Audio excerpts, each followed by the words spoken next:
Assalamualaikum warahmatullahi wabarakatuh. Dikutip dari channel On Sunnah. Kisah sadis dari Nabi Allah Khidir yang saya sendiri tidak bisa membenarkan ataupun menyalahkan tentang cerita ini.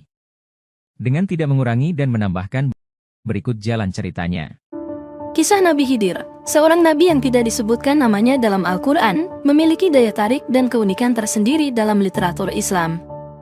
Ia dikenal sebagai figur misterius, yang sering dihubungkan dengan berbagai mukjizat dan peristiwa luar biasa.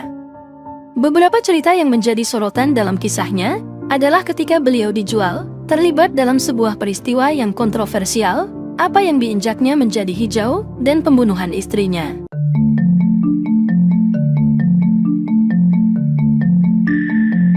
Pada suatu hari yang cerah di tengah pasar Bani Israel, Nabi Khidir berjalan-jalan dengan langkahnya yang tenang dan bijaksana.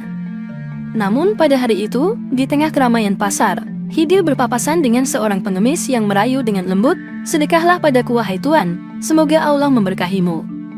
Nabi Khidir yang selalu penuh dengan kebijaksanaan dan rasa kasih sayang terhadap sesama menjawab dengan tulus, "Atas nama Allah, sayangnya aku tidak punya sesuatu yang dapat aku berikan untukmu." Pengemis itu tak putus asa, lalu berkata, "Aku memohon kepadamu wahai Tuan. Atas nama Allah, aku melihat tanda-tanda kebaikan di wajah Tuan, dan aku mengharapkan berkah dari Tuan." Ketika pengemis itu terus merengek dengan lembut, Nabi Khidir menjawab dengan tegas, "Maafkan aku. Aku tidak punya sesuatu yang dapat aku berikan kepadamu, kecuali engkau membawaku, lalu engkau jual diriku ini." Pengemis itu terkejut dan bertanya, "Apakah engkau bersungguh-sungguh?" Nabi Khidir dengan mantap menjawab, "Betul, sesuai perkataanku tadi. Kamu terus meminta dengan membawa-bawa nama Tuhan yang mulia, aku tidak enak hati untuk menolaknya. Jual saja aku ini." Dengan perjanjian yang tidak lazim, pengemis itu menawarkan Nabi Khidir kepada orang-orang pasar sebagai seorang budak, dengan harga 400 dirham. Dan begitulah awal dari kisah menarik tentang Nabi Khidir, seorang nabi yang tak pernah bisa ditebak tindak tanduknya. Nabi Khidir yang sekarang telah menjadi seorang budak, kemudian tinggal bersama majikan yang baru saja membelinya. Namun dalam jangka waktu yang cukup lama, sang majikan tidak memberikan tugas apapun kepada Nabi Khidir. Hal ini menimbulkan rasa tanya di benak Nabi Khidir. Dengan penuh kerendahan hati, Nabi Khidir akhirnya bertanya kepada majikannya, "Kenapa engkau tidak mempekerjakanku, padahal engkau membeli aku untuk mengambil manfaat dari diriku?" Sang majikan yang merasa enggan membebani Nabi Khidir yang sudah tua menjawab, "Aku tidak enak hati, aku merasa tidak enak membuat dirimu berat."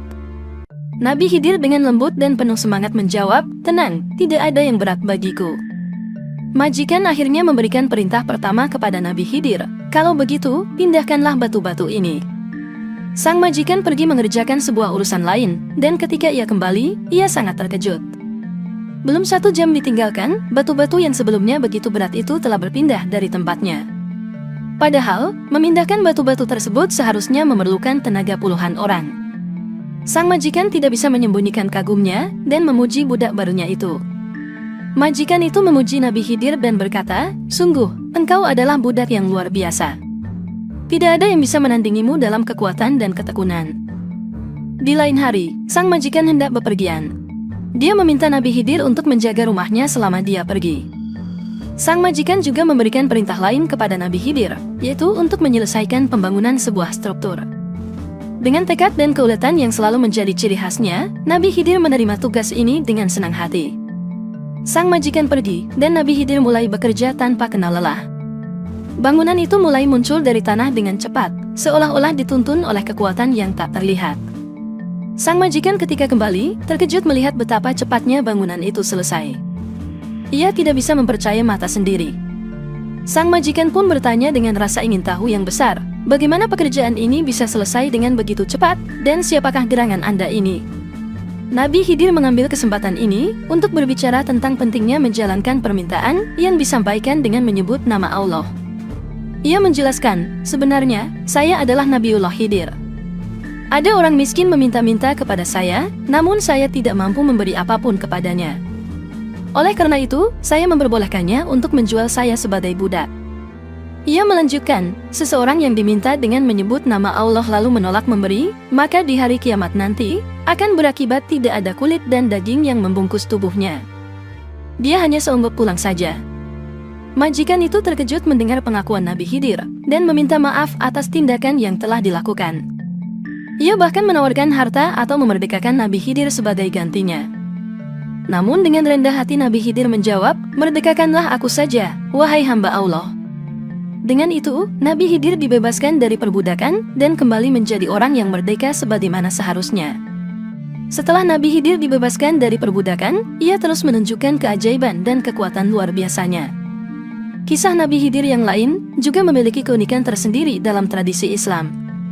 Meskipun namanya tidak disebutkan dalam Al-Quran, Rasulullah pernah membicarakannya dalam hadits sahih. Rasulullah bersabda, sesungguhnya ia dinamai Khidir, karena ia pernah duduk di atas rerumputan yang kering, lalu seketika ia bergerak tumbuh menjadi hijau.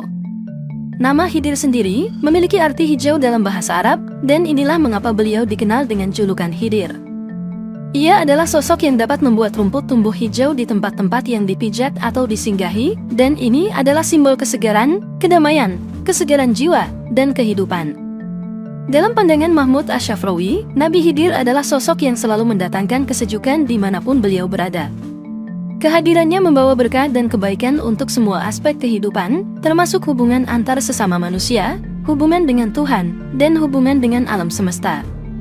Selain kisah-kisah yang telah diceritakan sebelumnya, terdapat juga legenda yang menyebutkan peran Nabi Khidir dalam kejadian-kejadian dalam keluarganya.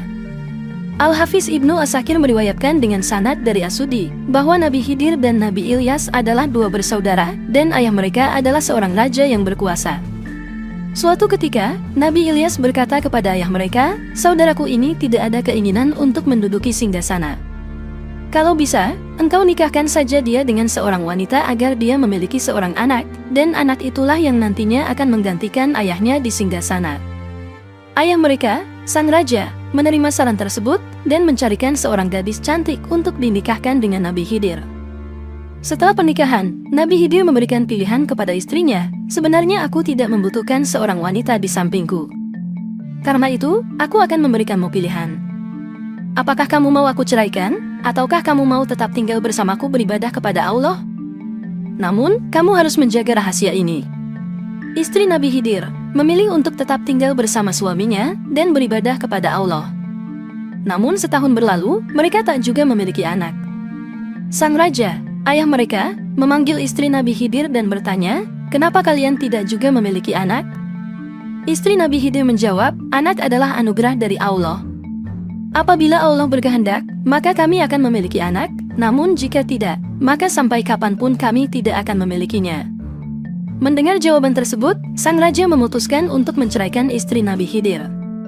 Nabi Khidir mematuhi keputusan ayahnya dan menceraikan istrinya. Namun, sang raja kembali mencarikan wanita lain yang sudah menjanda dan memiliki anak untuk dinikahkan dengan Nabi Khidir. Saat mereka sudah menikah, Nabi Khidir menyampaikan pertanyaan yang sama seperti pada istri pertamanya. Wanita itu pun tetap memilih untuk tinggal bersama Nabi Khidir. Namun, seperti sebelumnya, setelah 1 tahun pernikahan, mereka tidak memiliki anak. Sang raja segera memanggil menantunya yang kedua dan mempertanyakan mengapa mereka belum memiliki anak. Istri kedua Nabi Khidir menjawab dengan tulus, "Anakmu itu tidak membutuhkan wanita dan tidak mau menjamahku." Mendengar jawaban tersebut, sang raja marah dan ingin meminta penjelasan dari Nabi Khidir. Namun, Nabi Khidir sudah terlebih dahulu meninggalkan istana. Ada riwayat lain yang mengatakan bahwa Nabi Khidir telah membunuh istri keduanya karena ia mencoba membongkar rahasianya. Sebagai akibat dari perbuatannya ini, Nabi Khidir memutuskan untuk melarikan diri karena ia merasa perlu untuk menjaga rahasianya. Kisah kontroversial ini telah menjadi sumber diskusi dan interpretasi yang beragam di kalangan ulama dan masyarakat Muslim. Beberapa berpendapat bahwa tindakan Khidir adalah untuk melindungi rahasia ilahi dan menghindari pengungkapan yang tidak seharusnya. Di sisi lain ada yang berpendapat bahwa kisah ini harus diinterpretasikan dalam konteks khusus dan tidak boleh digeneralisasi. Penting untuk dicatat bahwa kisah ini memiliki sifat yang lebih mengarah pada mitos daripada historis, dan interpretasinya bisa bervariasi. Yang pasti, kisah Nabi Khidir yang lebih dikenal adalah kisah tentang kebaikan, kebijaksanaan, dan mukjizat-mukjizatnya, dan inilah yang sering diutamakan dalam pengajaran dan pengembangan pemahaman tentang sosok Khidir dalam Islam. Semoga kisah ini bisa menginspirasi Cukup sekian, terima kasih atas perhatiannya, mohon penjelasannya dari Anda. Wassalamualaikum warahmatullahi wabarakatuh.